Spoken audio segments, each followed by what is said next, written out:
Today, we are bringing you one of the most difficult and most powerful testimonies we have ever shared. This is the story of Mariam al-Rashid from Jeddah, Saudi Arabia. Please watch until the end. Do not look away from this story. My name is Mariam al-Rashid, and I am from Jeddah, Saudi Arabia. Jeddah is a city on the coast of the Red Sea. It is known as the gateway to Mecca. It is a modern city with tall buildings and busy streets in the sea. But behind the modern buildings, there is a strict Islamic culture. There are rules about how women dress, how women behave, who women can talk to. There are religious police who watch people to make sure they follow Islamic law. This is the city I was born in. This is the city where everything changed for me. My father's name is Muhammad al-Rashid. My mother's name is Fatima al-Rashid. They are not very religious people. They are Muslim, but not in a deep way. They are Muslim because they are Saudi. They are Muslim because everyone in Saudi Arabia is Muslim. They follow some Islamic rules because it is the law in the country, but they do not spend their lives studying Islam or praying constantly. My father is a businessman. He works in international trade. He travels to many countries. My mother takes care of our home. We live in a neighborhood called Al-Nuja, which is in the northern part of Jeddah. It is a nice neighborhood with big houses and gardens. We are not poor. We are comfortable. Growing up, I was taught to be a good Muslim girl. I wore hijab. I prayed when I was supposed to pray. I learned about Islam at school. But my parents were not strict about faith the way some families are. They did not force me to memorize the entire Quran. They did not forbid me from watching television or listening to music. They were cultural Muslims, not deeply religious Muslims. I did not think much about God or faith. I just lived my life. When I was 23 years old, I started asking questions. I started to wonder about things. I wondered why women had so many restrictions. I wondered why God seemed so angry in the Quran. I wondered if there was more to life than following rules. These questions scared me. I could not ask them to my parents or my family. I could not ask them to anyone. So I kept them hidden inside my heart. I started to search online, using a VPN to hide what I was doing. I read about different religions. I read about Christianity. I read about what Christians believed about Jesus. I read that Christians believed Jesus was the Son of God. I read that Jesus loved people. I read that Jesus forgave people. I read that Jesus died for people's sins. It was strange to me. It was different from everything I had been taught. But something about it interested me. One night I had a dream. This was not a regular dream. This was a dream that felt more real than reality. I was standing in a place of pure white light. The light was everywhere. It was warm and peaceful. I was not scared. I felt safe. Then I saw a figure walking toward me through the light. He was a man. He wore simple white clothes. His face was the most beautiful face I had ever seen. His eyes were full of love and compassion. When he looked at me, I felt like he could see everything about me. He knew everything I had done wrong. He knew every doubt I had. He knew every fear I had, but his eyes did not show judgment. His eyes showed only love. He came close to me, and he took my hand. His hand was warm. His touch was gentle. He said to me, "Mariam, I am Jesus. I have been waiting for you. I know you have been searching for truth. I know you have been asking questions. I am the truth you are searching for. I am the answer to your questions." I was confused. I said, "But you are a prophet. You are not God. Jesus is not God. This is what I have been taught." He smiled at me with such kindness. He said, "Mariam, I am not just a prophet. I am God. I came to earth as a man so that I could show people what God is really like. I came so that I could love people. I came so that I could save people. I died on a cross because I love you, Mariam. I died so that all your sins could be forgiven. I rose from the dead so that you could have life forever with me." I started to cry. I felt so much love in that moment. I felt a love that I had never felt before. I said, "But if I follow you, what will happen to me? What will my family do?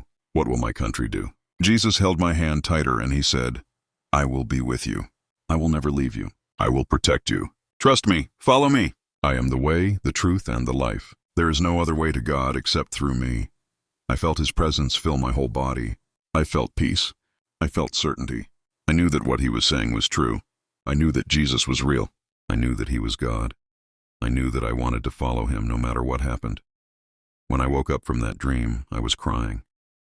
My pillow was wet with tears, but I was not sad. I was overwhelmed with joy and certainty. I knew that Jesus had come to me. I knew that he had revealed himself to me.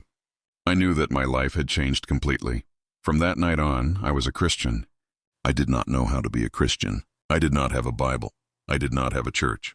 I did not have anyone to talk to about my new faith. But I knew Jesus was real. I knew he loved me. I knew that I belonged to him. I started to read more about Jesus on my computer. I found Christian websites. I read the Bible online. I watched videos of people talking about Jesus.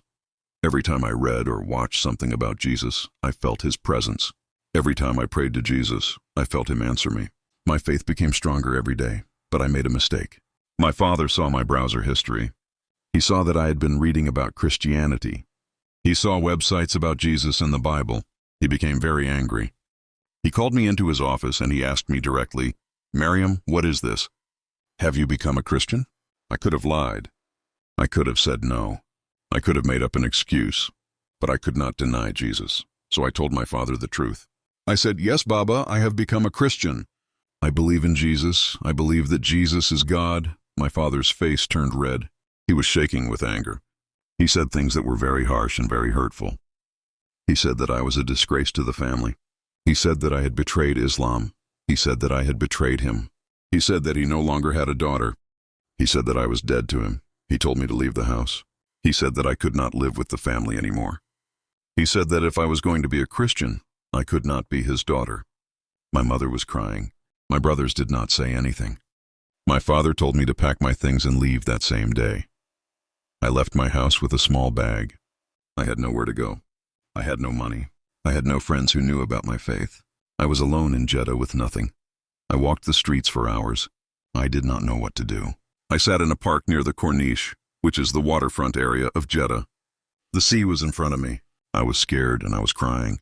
I prayed to Jesus. I said, "Jesus, I have lost everything for you. I have lost my family. I have lost my home. I do not know what to do. Please help me." A woman saw me sitting there.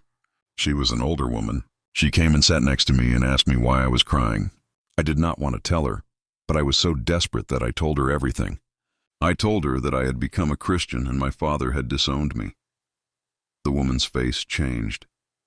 She looked around to make sure no one was listening. Then she whispered to me, "I am a Christian too. I have been a Christian for 10 years in secret. Come with me. I will help you." Her name was Layla.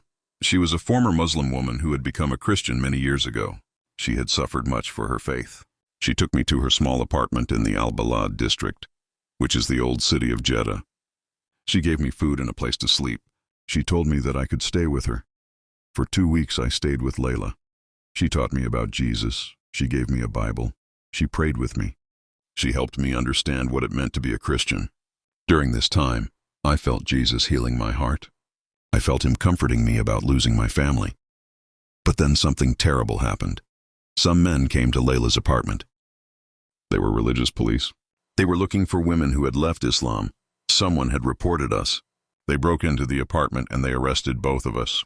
They took us to a detention center. In the detention center, the guards questioned me. They asked me if I had left Islam. They asked me if I believed in Jesus. I told them the truth. I said, "Yes, I am a Christian." This made them very angry. They said that apostasy is punishable by death in Saudi Arabia. They said that I deserved to die. They said that I was a traitor to Islam. One night, they took me out of my cell. They took me to a place that was dark. There were men there. They were not guards. They were angry men. They said that they had been sent to punish me for leaving Islam. They said that they were going to teach me what happens to women who betray Islam. They did terrible things to me. They hurt me. They raped me. Multiple men. They beat me. They cut me. They left me bleeding on the ground. They told me that I was going to die. They said that no one would find me and no one would care.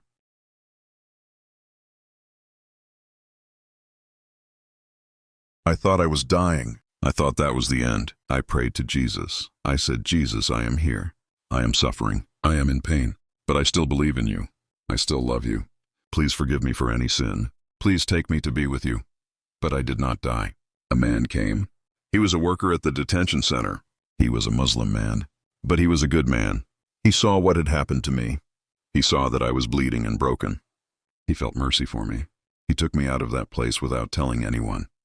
He put me in his car and he drove me to a hospital. At the hospital, the doctors treated my injuries. They gave me medicine for pain. They bandaged my wounds. They treated my infections. I was hospitalized for 2 weeks. During that time, Jesus was with me. Even in my pain, I felt his presence. Even in my suffering, I felt his love. A Christian nurse at the hospital believed my story. She knew people in a Christian community. When I was healed enough to leave the hospital, this nurse helped me escape. She arranged for me to be moved to a safe house where Christians were hiding other people like me who had left Islam. In that safe house, I met other women who had converted from Islam. Some of them had suffered like me. Some of them had lost their families. Some of them had been tortured. We prayed together. We encouraged each other. We learned about Jesus together. Jesus appeared to me again in a dream while I was in that safe house. He came to me and he held me and he said, "Miriam, I have not left you. I was with you in the detention center. I was with you when those men hurt you. I was with you in the hospital. I am with you now. Your suffering was not punishment. Your suffering was part of your journey to know me more deeply. I love you. I will always love you." I woke up and I was peaceful. The pain in my body was still there. The trauma was still there. But the pain in my heart was gone. I knew that Jesus loved me. I knew that he had saved me. I knew that my suffering had a purpose.